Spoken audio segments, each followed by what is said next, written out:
Hello again, people. Right, I thought I'd do a review on this. I can't actually show you the camera because I'm recording off it now. Is literally, boom, the Insta360 ONE X2. Now, when I first bought this, absolutely fantastic camera. The app, you know, I got decent quality out of it. When uploading to YouTube, it was definitely passable. But recently, after a few updates, I found that anything I upload to YouTube was looking absolutely horrendous. It didn't matter what, you know, the lighting was outside.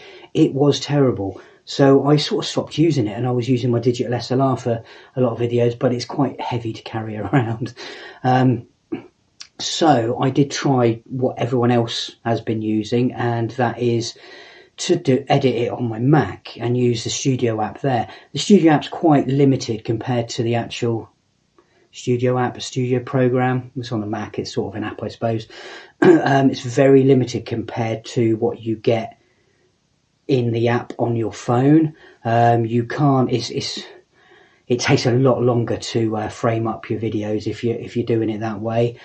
But I did it. I exported just 4K H.264, I think, and I've tried H.265. They gave pretty big files output.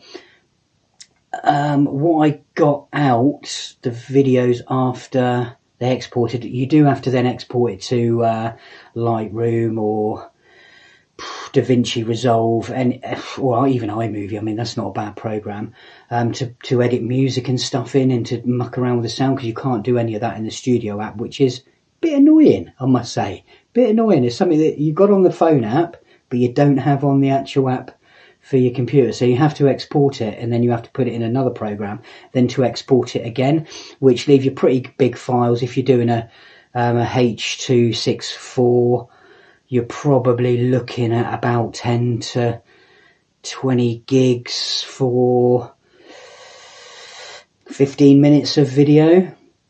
But then when I uploaded that to YouTube, I was getting the same sort of quality as I was getting through using the app on my phone.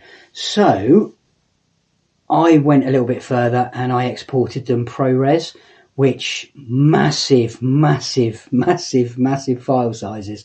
I got a 26-minute video, 114 gigs. So make sure you've got space on your hard drive, or like what I've got, a plug-in USB 3 drive, and sort of muck around with it that way. And then it takes an absolute age to upload. You're talking a couple of days to upload to Facebook. Not Facebook, probably take even longer than that, Facebook, to upload to YouTube. So you really need to sort of keep your videos down to like about 40 gigs. That will take best part of the day to upload.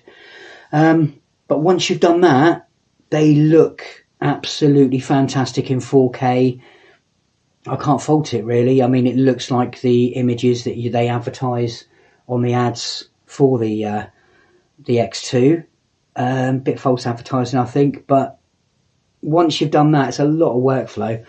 I've got a MacBook Air, and it does do it, you know, it renders, it's fine. It's not the fastest thing in the world. I can't see an M1 or an M2 MacBook Pro doing it much faster, just to the because of the size of the actual files. And the YouTube thing, there's no way to upload it any faster. I've tried on a super high speed broadband connection. If the server's busy, or if it's got lots of people uploading to the YouTube server, it's going to take about the same sort of time. So unfortunately, it's a good little camera to just take out when you're just going out for like your walks and stuff, but it's not going to be my go-to camera. I'm looking at a Sigma FP, which I think will be absolutely fantastic. No good for something I'm doing now. I mean, I've got my Sony A7 for stuff like that. But I think the Sigma FP has got some serious potential. And obviously it's got a much larger sensor than what this is. I mean, it's okay for what it does, but for that price point, what's it, £400 I think I paid for it, $399. That's a lot of money for something that doesn't deliver that picture quality out of a simple, I mean, I could encode ProRes on my iPhone Pro Max. Why can't I do it through the app? I can do it on my laptop. Why can't I do it on my app? The iPhone 13 Pro Max is a workhorse when it comes to sort of processing videos. Anyway, that's enough of that. I thought I'd let you know what the camera's about. If you've got plenty of time to muck about waiting for stuff to encode and this, that and the other. Oh, another tip. If you record in 30 frames a second, well, it's not actually 30 frames a second, even though it's advertised on the X2 as that. It's 29 point, can't remember.